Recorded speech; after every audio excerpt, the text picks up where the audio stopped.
अगर prostate cancer की बात करें तो प्रोस्टेट कैंसर में मैं इतना तो श्योर कह सकता हूँ अप टू T3A स्टेज तक कि ये आदमी अगर प्रॉपर ट्रीटमेंट लेता है तो कैंसर से तो उसका डेथ नहीं होगा। ज़्यादातर लोग ऐसा मानते हैं कि एक बार सर्जरी हो गई, 1-2 साल तक स्क्रीनिंग भी करवाया, अब सब कुछ नॉर्मल है तो इसके बाद मुझे स्क्रीनिंग की या फॉलोअप की ज़रूरत नहीं है। वो गलत चीज़ है। लेकिन ऐसा कोई पेशेंट आता है और जो रिलेटिव वो मौत के मुंह में से हम बाहर निकालते हैं, इतने सारे किडनी ट्रांसप्लांट करते हैं, तो जिसके पास जो चीज़ नहीं होती है उसको उसकी कीमत पहचान में आती है। आर्टिफिशियल इंटेलिजेंस का इसमें आप क्या रोल देखते हैं फ्यूचर को लेके?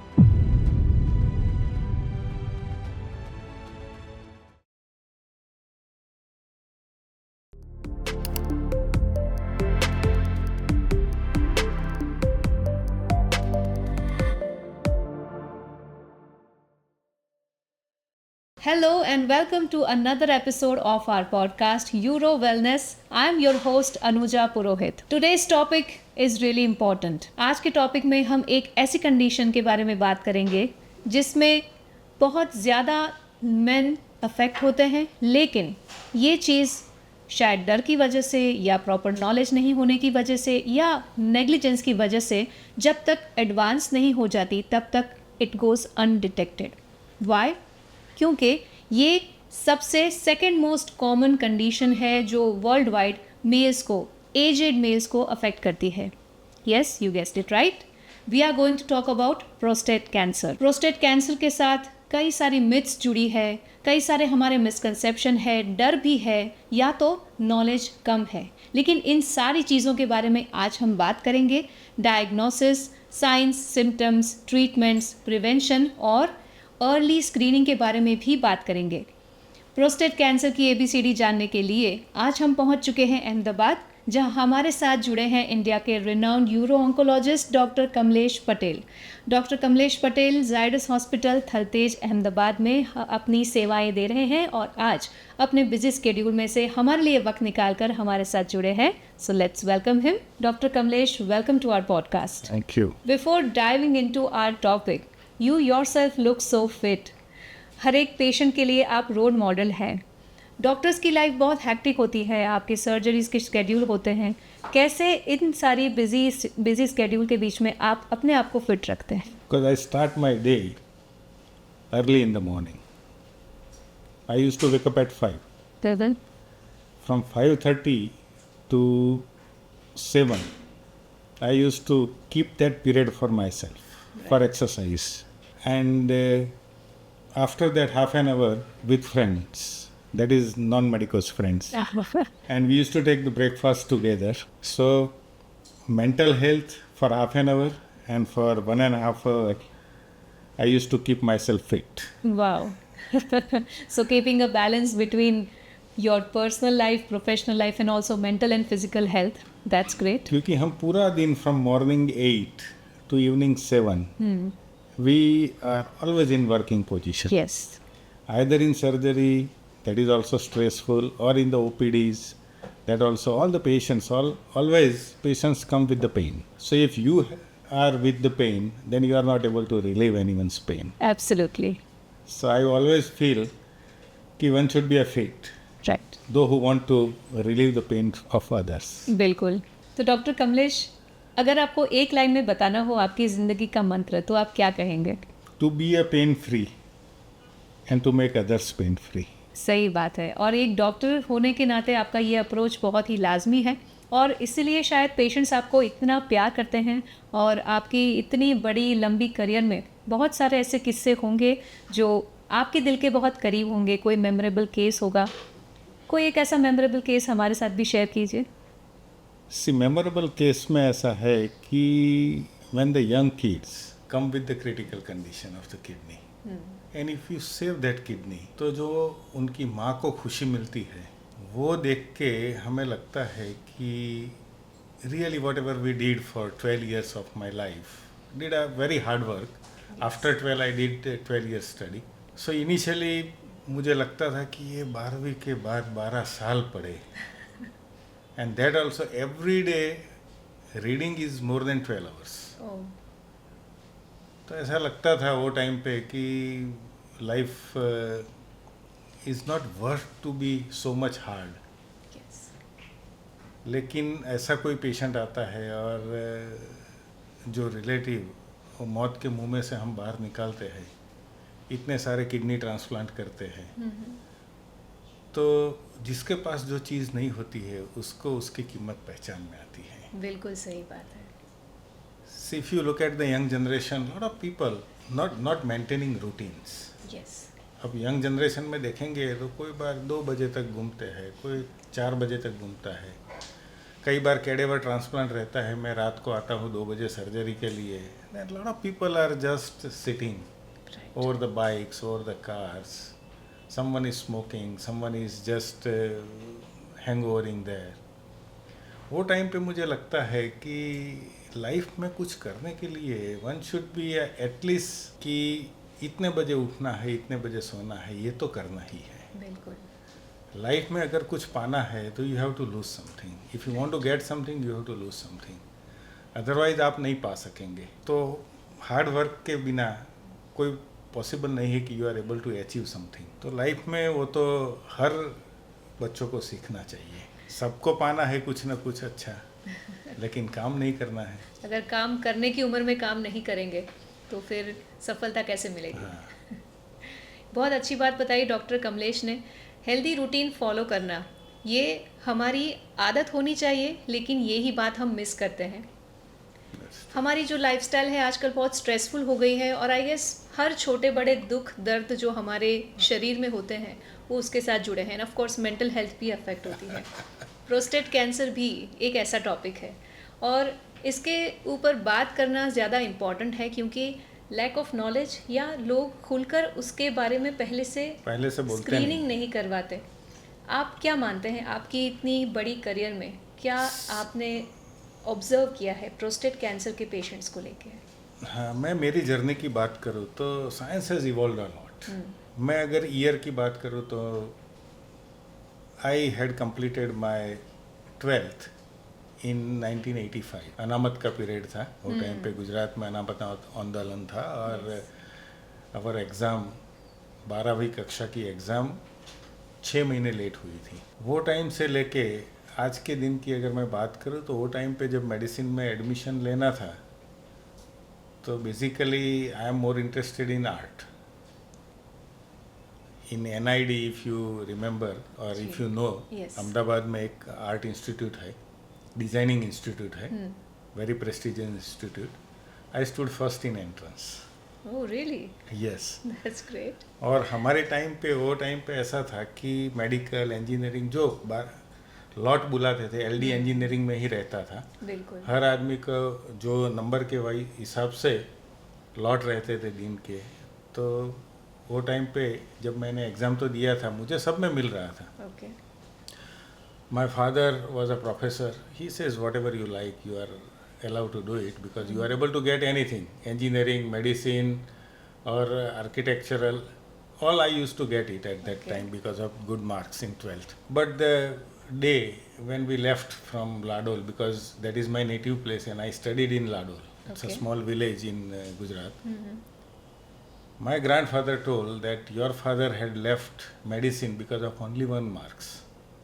क्योंकि वो टाइम पे डिफरेंसेस नहीं था. मेडिसिन नहीं मिला तो इंजीनियरिंग, नहीं मिला तो BSc, नहीं मिला तो BCom, BA, वही था. बिल्कुल. डिफरेंट कोर्सेज वगैरह कुछ था ही नहीं. राइट. तो उन्होंने BSc किया था केमिस्ट्री में, डॉक्टरेट किया and he retired as a principal from Pilve medical college, arts and science college. तो उनको कोई इश्यू नहीं था. लेकिन मेरे ग्रैंडफादर की इच्छा थी कि अगर तू बेटा डॉक्टर बने तो मेरे जीवन में मुझे सबसे अच्छी खुशी होगी. क्या बात है. So I choose medicine, and after MBBS I choose that I am artist. So where I should do both medicine as well as art. So I took surgery as a choice. Because surgery is art with science. Yes. And I did my MBBS and MS from Jamnagar. Jamnagar is a Saurashtra region of Gujarat. और वहाँ पे 50% हम जो surgery करते थे उसमें stone disease रहता था. Because that is very endemic for stone. Yes. So इतने सारे यूरोलॉजी के ऑपरेशन एमएस में किए कि I develop a interest in urology. So I took admission at Mumbai Harkishan Das hospital. Now it is a Reliance. अभी वहाँ जब मैंने एडमिशन लिया तो सोचा कि चलो यूरोलॉजी में ही एडमिशन लेना है. यूरोलॉजी में आई टुक एडमिशन. अभी जो यूरोलॉजी करता था तब मेरा हैबिट था from the beginning. I used to wake up at 4 because when I went in first MBBS first terminal exam it was a disaster. Why so? क्योंकि गुजराती मीडियम से English medium, Yes. That is one thing. Second thing is there is no obstruction. You are alone in the hostel. यहाँ तो mother भी teacher, father professor. So study के time पे study करना ही था. वहाँ तो कोई बोलने वाला ही नहीं था. So you are a free bird. So free bird. और यहाँ स्कूल में always I use to come first. Right. वहाँ ऐसा हुआ कि फेल हो बात गए. नहीं बनी. Oh. नो डाउट क्लास में सब फेल थे फर्स्ट टर्मिनल एग्जाम में, क्योंकि मेडिसिन आता है तो. लेकिन अगर टोटल देखो तो भी 175 के क्लास में बहुत पीछे थे. From that day I am not able to get the sleep, क्योंकि यहाँ तो पहला नंबर आता था. From that day I never wake up till I completed my urology. I never wake up after 4. और कभी अलार्म बजा नहीं है. और बिफोर 12 कभी अलार्म सुना नहीं था मैंने, क्योंकि पापा मम्मी ही उठाते थे सुबह. लेकिन that was the turning point of my life.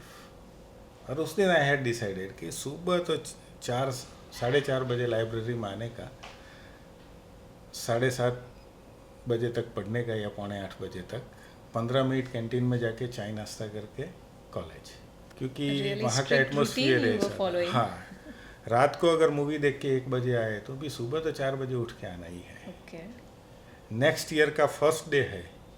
First year में पास हो गए. सेकंड ईयर में फर्स्ट डे था तो हम कोई लेक्चर था ही नहीं. फर्स्ट डे लेक्चर में जाना था. लेकिन आई यूज टू वेकअप एट 4, नहा धो के तैयार होके 4:30 बजे लाइब्रेरी में.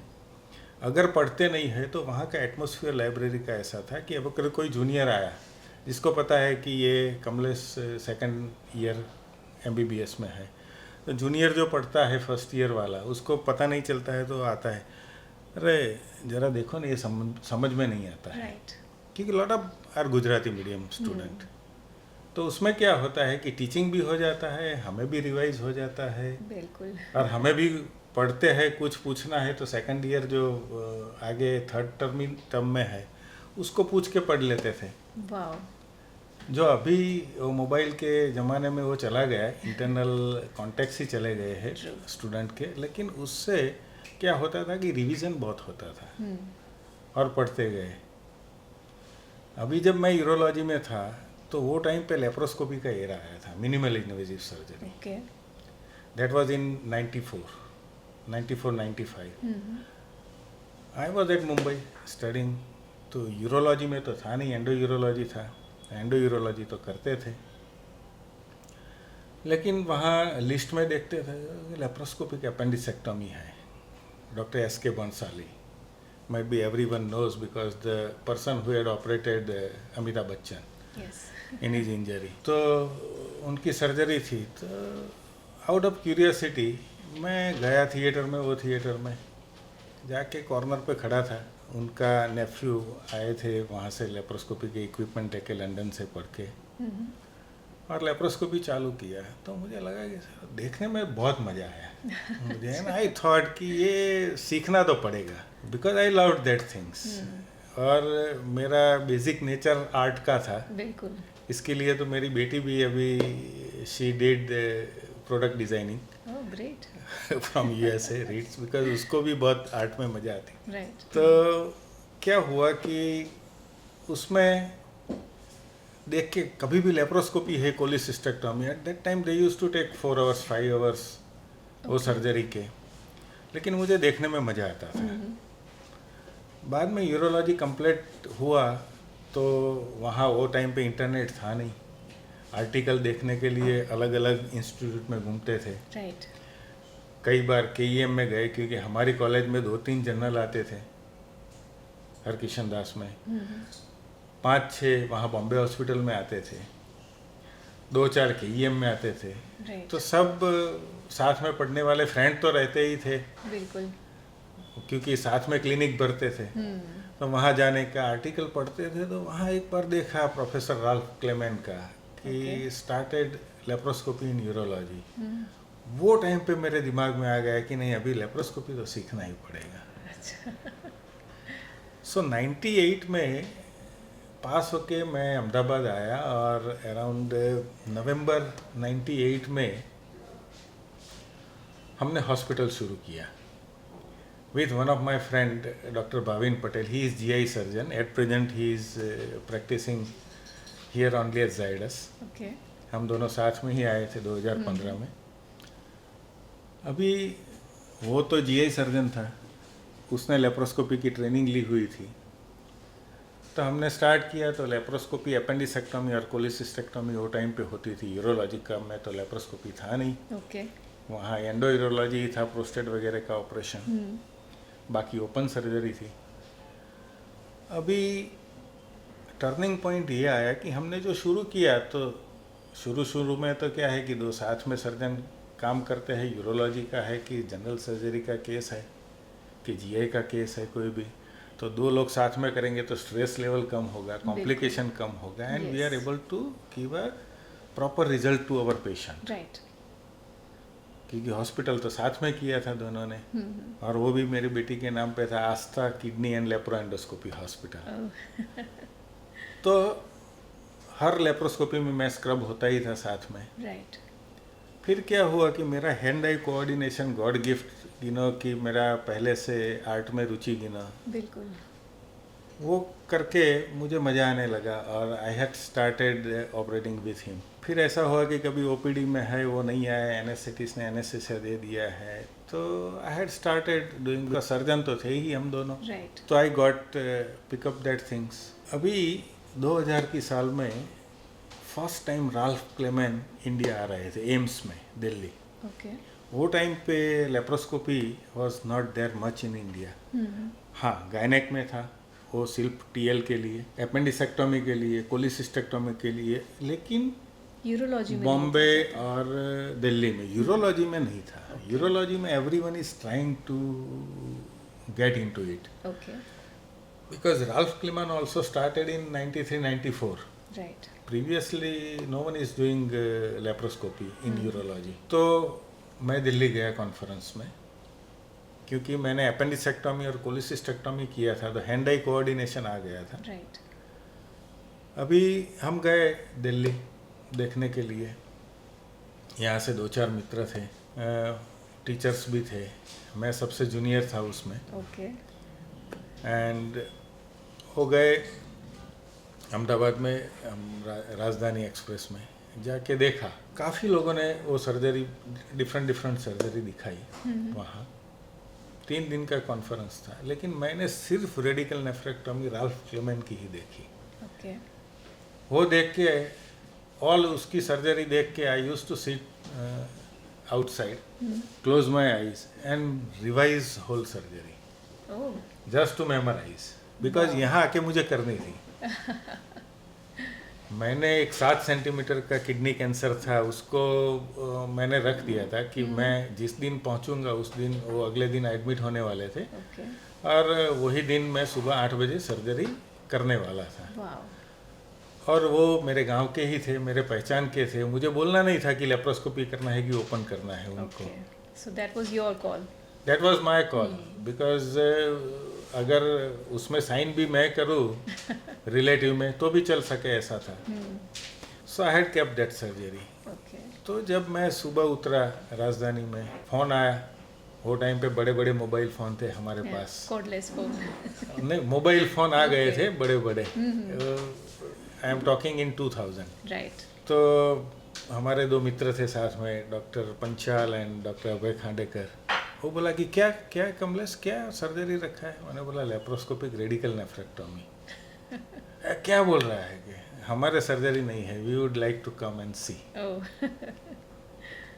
मैं यहाँ आया सुबह, तो डॉक्टर नटू पटेल एंड जयेश पटेल थे, वो रिनाउन कैंसर ऑन्को सर्जन है यहाँ। यस, वो दोनों भी थे। मैंने बोला कि आप, भाविन ने बोला था हमें कि कमलेश रेडिकल नेफ्रेक्टोमी करने वाला है, and that was my also first case. And I did laparoscopic radical nephrectomy for kidney cancer. Okay, so that's how और- यूरो ऑन्कोलॉजी Yes. का समन्वय हुआ आपकी लाइफ में. हाँ, लाइफ में यूरो ऑन्कोलॉजी का समन्वय हुआ. Right. And I had done with only, by God grace, it was only 5 to 10 ml blood loss in whole surgery. और वहाँ से लेके ये सिलसिला शुरू हुआ कि चलो अभी खुद में कॉन्फिडेंस आया, Right. Because medicine is not a joke. when patient is lying in front of you, कि वो आपके 100% भरोसे पे है, बिल्कुल. और एक भी गलती करो आप तो उसका जुर्माना तो भुगतना ही पड़ता है patient. True. And in my life I always feel, कोई भी पेशेंट को आप अगर आए मेरे पास कि स्टोन का पेन है, स्टोन की साइज़ देख के मैं ऐसा सोचूंगा कि ये अगर मेरे रिलेटिव है, अगर मेरे बहन है, कि अगर मेरे आंटी है, कि तो मैं उनको क्या एडवाइस दूंगा, उस हिसाब से ही एडवाइस देता हूँ पेशेंट को, कि एटलीस्ट मुझे तो रात को नींद आनी चाहिए, कि I had not advised anything wrong to anyone. बिल्कुल. और दूसरा ऐसा है कि सर्जरी में इट्स एन आर्ट और गॉड गिफ्ट है. वो टाइम के बाद, इवन 2000 के बाद, hardly I did open surgery. Oh. So you All shifted to nephrectomy, laparoscopic yes. surgeries only. Yes.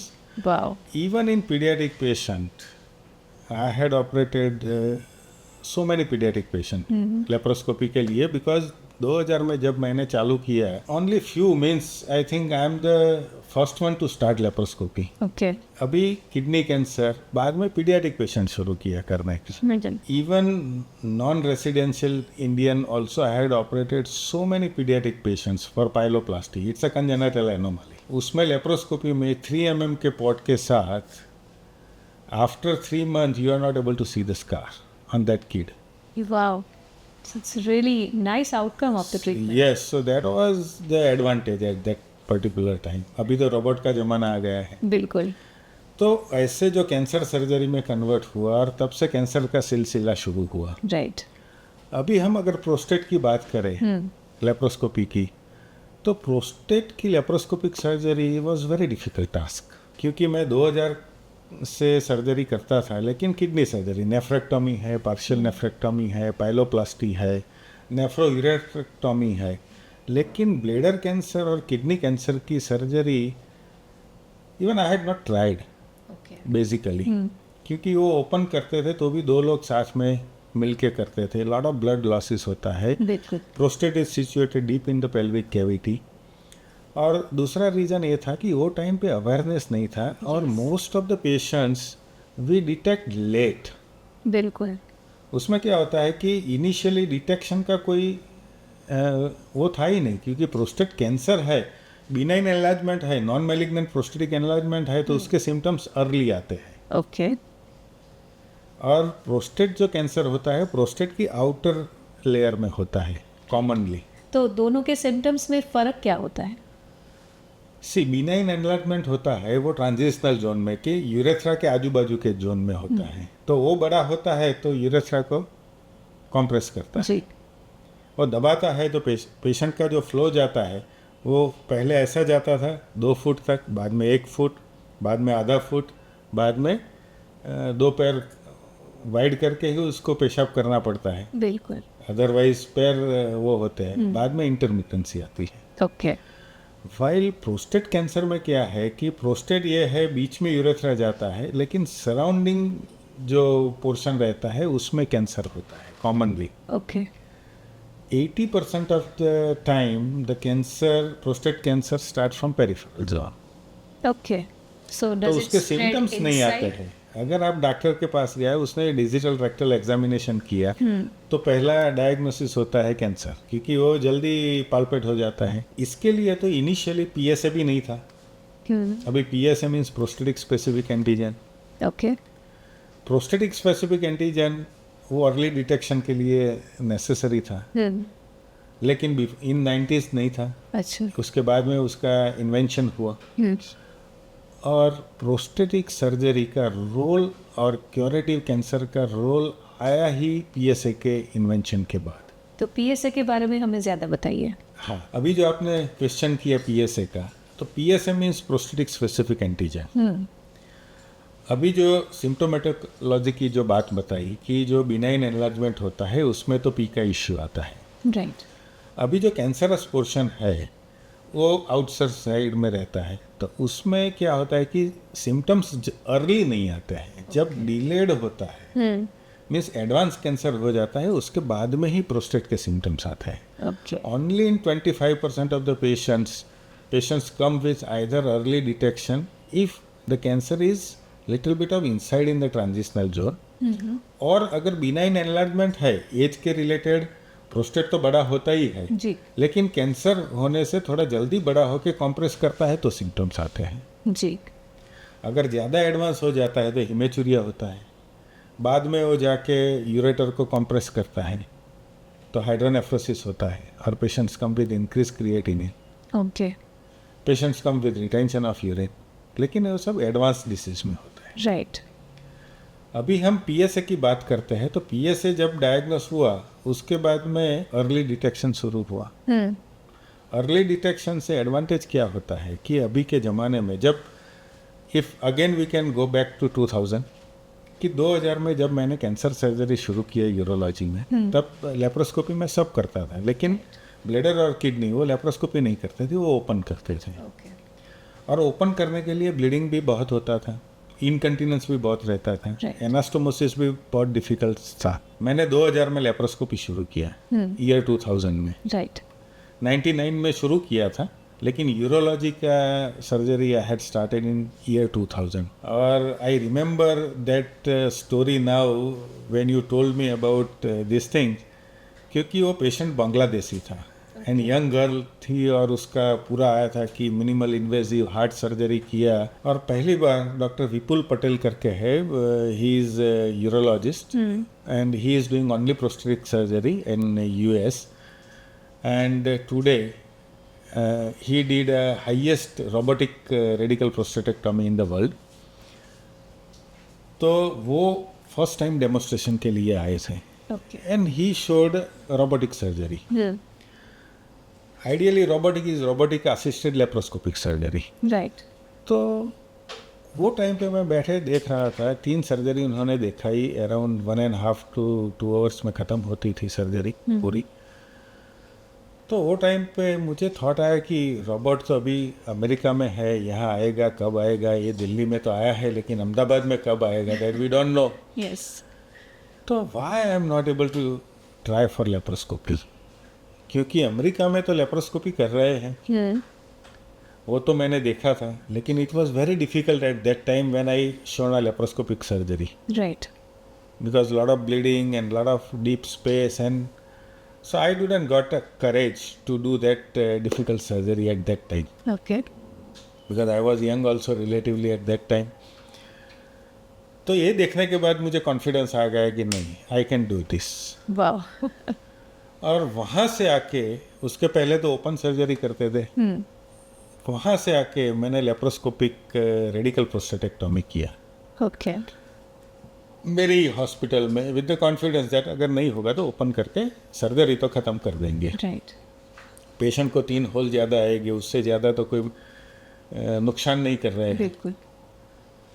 लेकिन I am able to succeed in that. और उसके बाद में तो I had did more than 200 now laparoscopic radical prostatectomy. I went so many places to show the surgery, to teach the surgery to different urologists. वो अभी का scenario different है, लेकिन initially when I started laparoscopy it was very difficult era, और but luckily I am able to do a lot of laparoscopic work. Doctor Kamlesh, इसके साथ आपके पास से ये भी जानना चाहते हैं कि जैसे आपने एक बदलता दौर देखा है ट्रीटमेंट ऑप्शंस में भी, और जो भी साइंस सिम्टम्स हैं उसमें भी, आर्टिफिशियल इंटेलिजेंस का इसमें आप क्या रोल देखते हैं फ्यूचर को लेके? बहुत। द रीज़न इज़ दैट कि when I started my practice in 98, I used to do endourology work for prostate, benign prostatic enlargement, stone, and some stricture and all that. Rest of the things is open surgery. 2000 में when I entered into the laparoscopy, most of the things started minimal invasive. Right. उसके बाद में 2006 में when I had seen first robotic surgery, उसके बाद में I entered in the difficult laparoscopic surgery because at that time we don't have access. Right.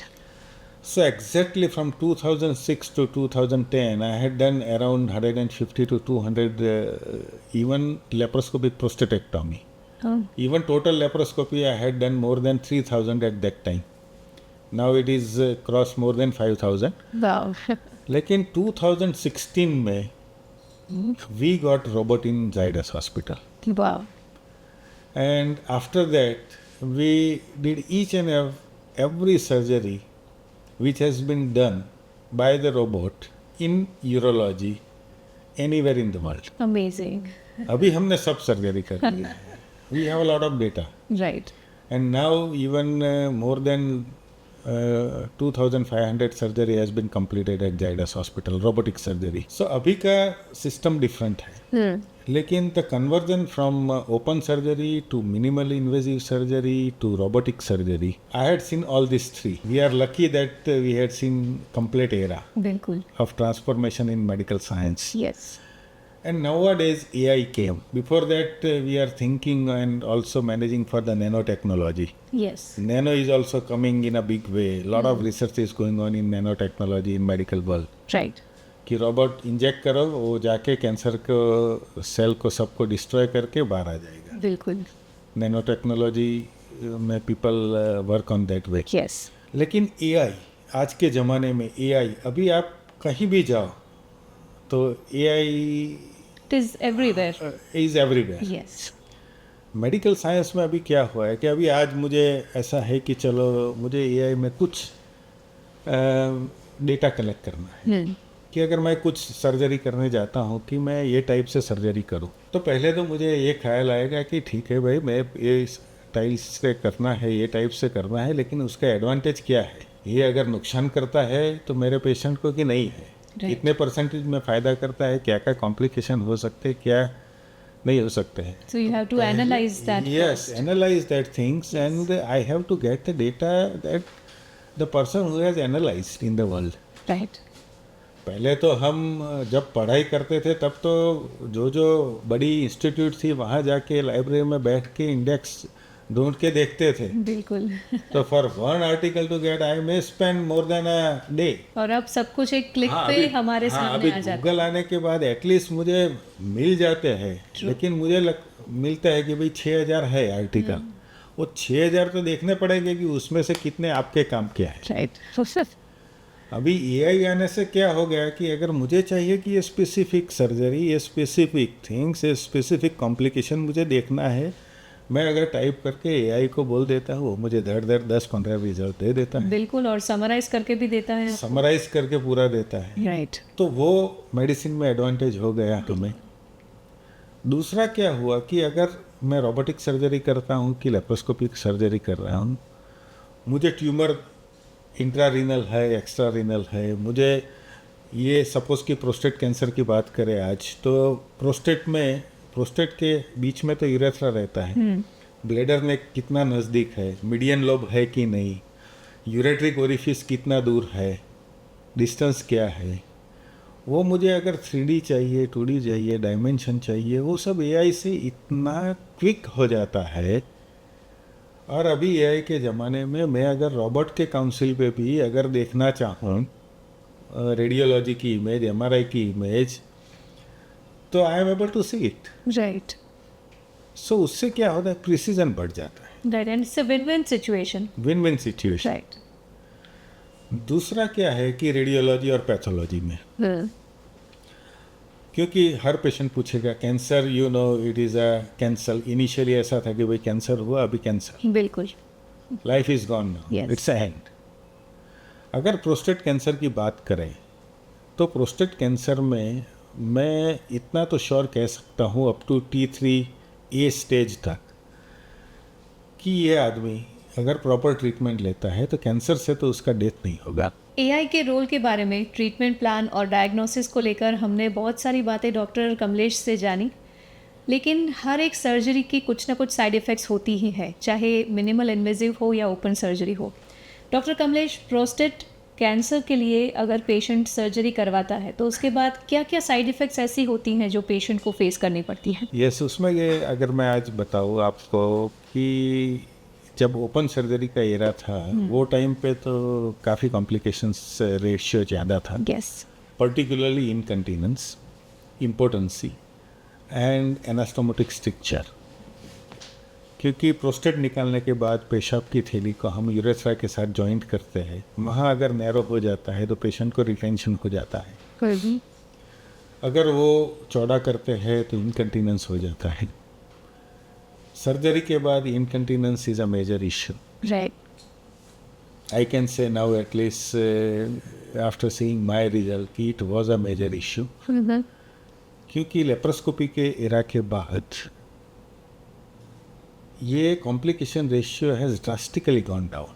सो क्योंकि हमें precision मिलता है, मैग्निफिकेशन मिलता है एंड वाटर टाइट एनास्टोमोसिस हम कर सकते हैं कितनी भी डेप्थ हो। राइट।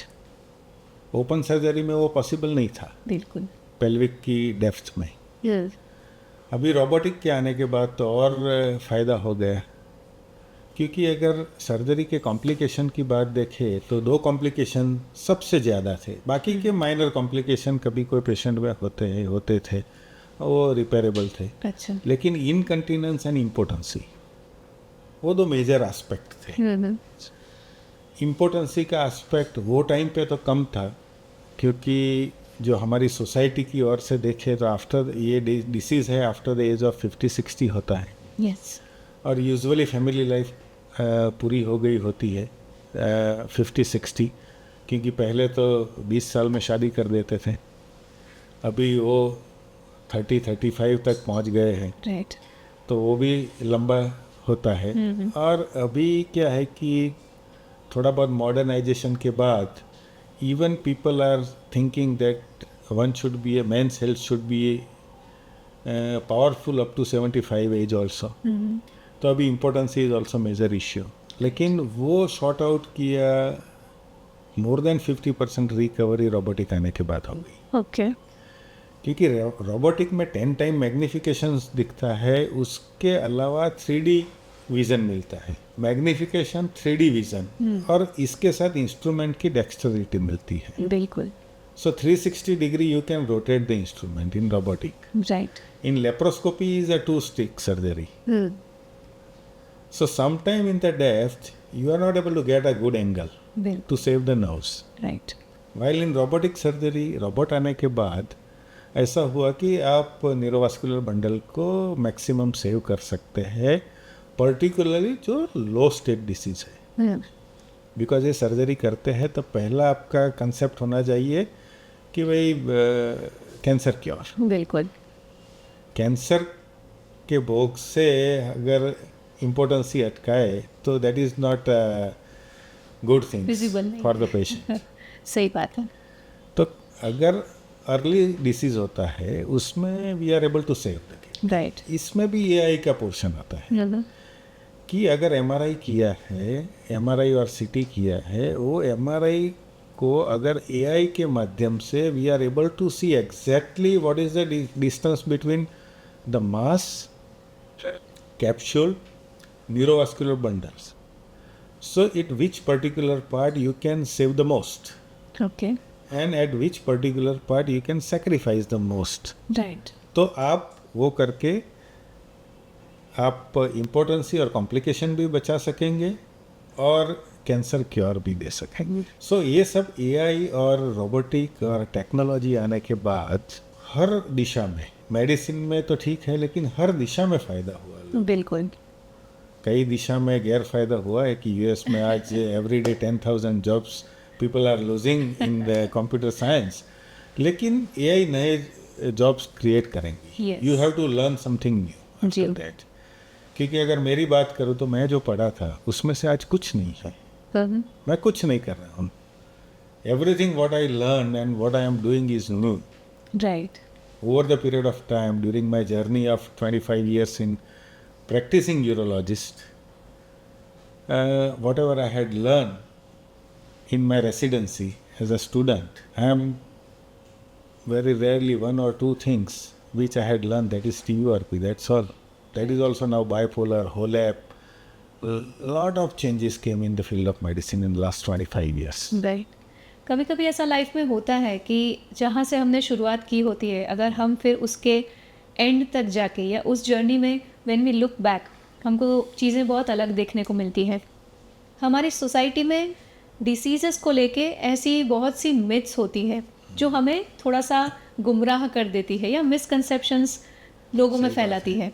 प्रोस्टेट कैंसर को लेके भी सोसाइटी में बहुत सी ऐसे मिसकंसेप्शंस हैं जिससे लोगों में अवेयरनेस तो नहीं आती, लेकिन वो नॉलेज गलत तरीके से लेते हैं और जो अर्ली स्क्रीनिंग का फेज़ होता है उसमें से निकल जाते हैं और That's true. बहुत ज़्यादा सीवियर सिम्टम्स जब मिलते हैं तब जाके डॉक्टर को दिखाते हैं.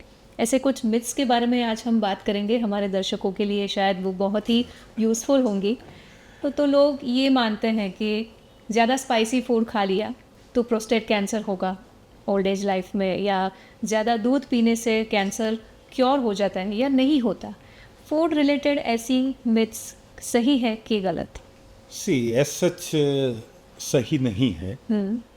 लेकिन अगर आप AI को पूछो और डेटा अगर उसमें से निकालो तो आपको थोड़ा बहुत पता चल जाता है कि हेल्दी फूड खाने से बेनिफिट तो होता ही है. Right. Smoking, tobacco chewing, high amount of alcohol use, high amount of fatty food use, cheese,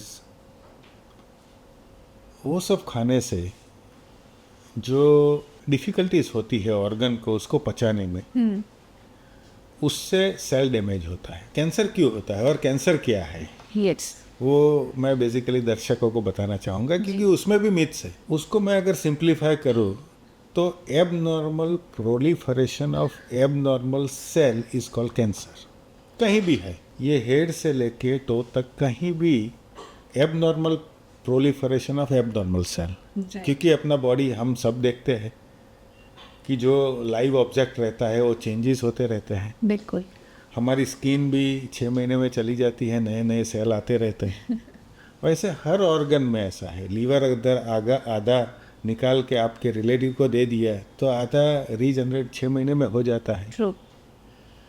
तो सेल वो कंटिन्यूस प्रोसेस है कि पुराने सेल की जब बैटरी ख़त्म होती है, लाइफ साइकिल उसका ख़त्म होता है, तो वो डिज़ोल्व होकर फैगोसाइटोसिस होकर निकल जाता है और नया रीजनरेट होता है. जी. ये प्रोसेस में कहीं कोई अड़चन आती है, रुकावट आती है, तो एबनॉर्मल प्रोलिफरेशन हो जाता है. राइट. और वो एबनॉर्मल सेल जो रहते हैं वो डाई नहीं होते, मरते नहीं हैं, फैगोसाइट नहीं होते हैं. तो क्या होगा, शरीर में वहाँ कलेक्शन होने लगेगा और गांठ होगी. ओके. उसको कैंसर बोलते हैं.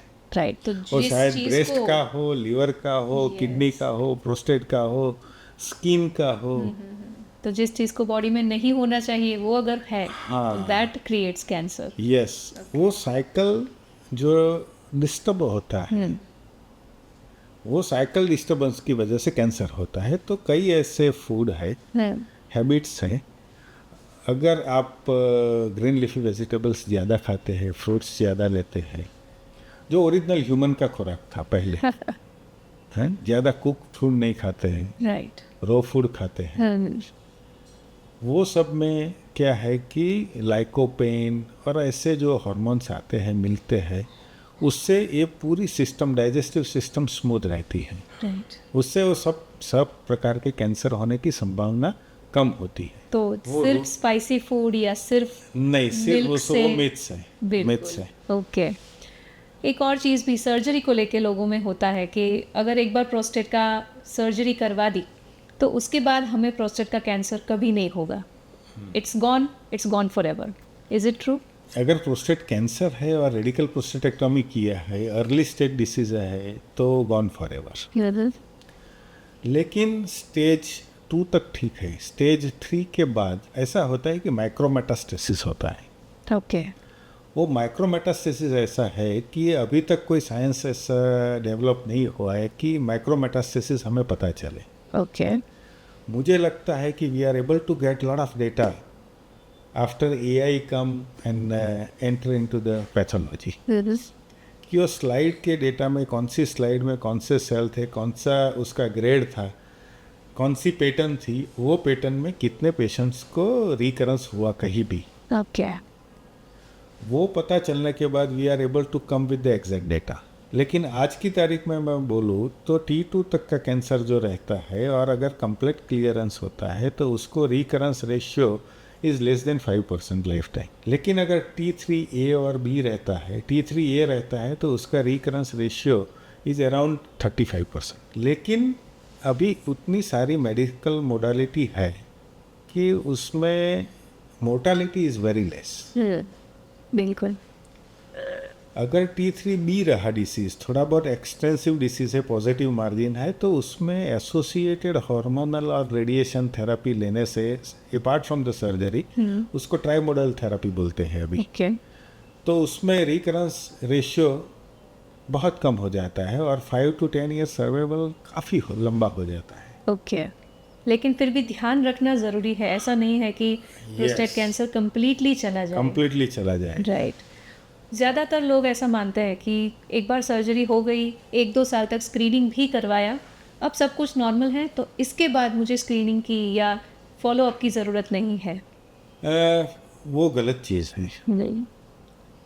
इसके लिए मैं कहता हूँ आपको कि ऐसे इंसिडेंट्स काफ़ी हमने देखे हैं इतने सालों की प्रैक्टिस में कि आदमी 2-3-4 साल अच्छा रहता है, उसके बाद में वो भूल जाता है कि उसको डिसीज था. And when they come with the advance disease. Right. ऐसा प्रोस्टेट कैंसर में एक फैमिली हिस्ट्री का है.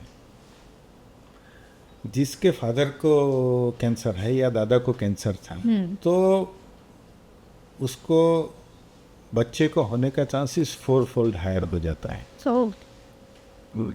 तो उनका स्क्रीनिंग खास करवाना चाहिए. राइट. जिसको हुआ है, जिसका ट्रीटमेंट हो गया है, उसका 2-4-6 महीने प्लस माइनस हुआ तो चलेगा. लेकिन जो फैमिली में है उन लोगों को डेफिनेटली PSA करा के रेगुलर चेकअप करवाना ही चाहिए. Right. Because recently I got one case. उसके फादर को मैंने 6 साल से के पहले ट्रीट किया था.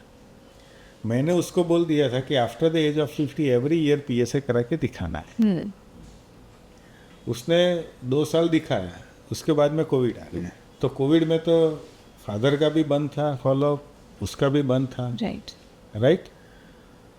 और कोविड के बाद उसके फादर का PSA करा के वो दिखाने के लिए आ गए. मैंने देखा, क्योंकि मैं भी भूल गया था उसको, तो मैंने बोला था कि तू एवरी ईयर PSA करवा लेना. If PSA is more than 4 तो इमीडिएटली आ जाना. राइट. मेरे पास. तो मैंने भी ध्यान नहीं दिया, लेकिन उसने तो करवाया ही नहीं PSA. Okay. And just before 3 months that patients came to me कि यूरिनरी इश्यूज है. मैंने PR किया, इट वॉज हार्ड. PSA करवाई, it was more than 90. Biopsy करवाई, turns out to be a malignancy with lymph node enlargement. Kept on Advanced stage में. Advanced stage में. Oh, so negligence बहुत भारी पड़ती है. Negligence बहुत भारी पड़ती है, and particularly जिसको फैमिली हिस्ट्री में है, फादर या ग्रैंडफादर या नाना या दादा को अगर है तो PSA तो करवा लेना चाहिए. Screening is must. Right. Doctor Kamlesh, क्या जिंक और सेलेनियम लेने से प्रोस्टेट कैंसर नहीं होता है, ये बात सही है? तो सब लोग लेने लगेंगे. It's a myths. Basically lot of myths is there कि ये खाने से नहीं होते हैं, ये खाने से ये नहीं होता है, लेकिन ऐसा नहीं. इसके लिए तो मैंने कैंसर की डेफिनेशन सबको समझाई कि क्या कैंसर है. जो चीज़ इरिटेट करता है, जो तकलीफ करता है, उससे ही कैंसर होता है. लाइकोपेन और वो सब प्रोटेक्टिव रहता है, लेकिन ऐसा नहीं है कि कैंसर नहीं होगा. ओके. बिकॉज अगर आप US में देखेंगे तो पूरी जनरेशन मल्टीविटामिन खा रही है. It's basically company driven, pharma driven. As such young generation में मल्टीविटामिन की ज़रूरत होती ही नहीं है. If you are diseased, if you are not able to take the balance diet, then only multivitamin is required. लेकिन it's nowadays fashion to take 40 plus tablet. Sad but true.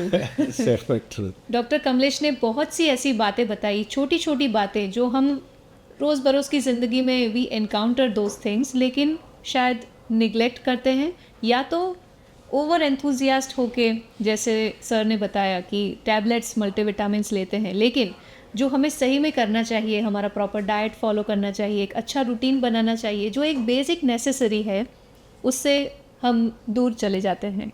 और timely screening, जैसे doctor Kamlesh ने अभी बताया, timely screening prostate cancer में सबसे ज़्यादा important है। और ये गोल्डन रूल होना ही चाहिए कि if you are 40 plus 45 plus तो आपको अपनी हेल्थ पे ध्यान देना ही चाहिए। हर छोटी चीज़ में अगर आपको कहीं पर भी लगता है, don't hesitate to consult your doctor. Doctor Kamlesh, इतनी अच्छी बातें हमारे दर्शकों के साथ आपने शेयर की। आज का एपिसोड ख़त्म करने से पहले हमारे दर्शकों के लिए prostate cancer and overall urological health को लेके आपका क्या मैसेज? यूरोलॉजिकल हेल्थ के लिए अगर मैं मैसेज की बात बोलूँ, particularly considering about the prostate cancer, तो यह है कि एवरी पर्सन को स्क्रीनिंग तो करवाना ही चाहिए। Yes. After the age of 45, one should get it done the PSA. Then, if it is less than 1, then one should go again PSA after 5 years at the age of 50. But if it is 2 and above, then every yearly from the age of 45. After 50, if it is less than 2.5, then once a year is sufficient. But if it is more than 2.5, then twice a year PSA is must. Okay. Because आज के era में, AI और technology के era में, अगर early detection हो जाता है तो you are 100% cure. And to get a curative treatment for the prostate cancer, I think it is a priceless things, True. Reward that God has given to you. Right. So everyone has to be a screen after the age of 50-55. That is must. And particularly those who have a family history. अगर आपके family में किसी को भी prostate का cancer है तो every 6 months one should get it done the PSA. Right. That is must. Doctor Kamlesh, अगर हमारे दर्शक या कोई भी पेशेंट्स आपसे मिलना चाहे तो वो आपको कब और कैसे, कहाँ मिल सकते हैं? इससे मैं यूजुअली हफ्ते में 5 दिन from Monday to Friday I am at Zydus hospital. So anyone would like to see me or want to meet me, they can meet me at Zydus in my OPD hours. They can take the appointment from the Zydus hospital appointment number, and they are able to get it within a day or two, whenever they call. See, before going to say bye to everyone, I would like to tell you that everyone in their busy schedule, they always dedicated to their businesses, and for to grow up. Right. So the same way I would like to tell everyone that one should dedicate it to the life also, to the body also, to grow longer. Right. And that is the reason why I always used to wake up in time as far as possible. Apart from that, if I had done work overnight for cadaver kidney transplant and all that things, then only I used to miss in the morning exercise. Okay. But one should be dedicated, at least give a 1 hour to your body out of this 24. True. Because we are so busy in our busy life that we are not able to give anything to our body. And second thing is, after 50, the laziness automatically comes to our body. So even we want, we are not, Right. because of that laziness. So one should get out from this. If they want to dedicate it to their life or grow their life, just like that they want to grow their businesses.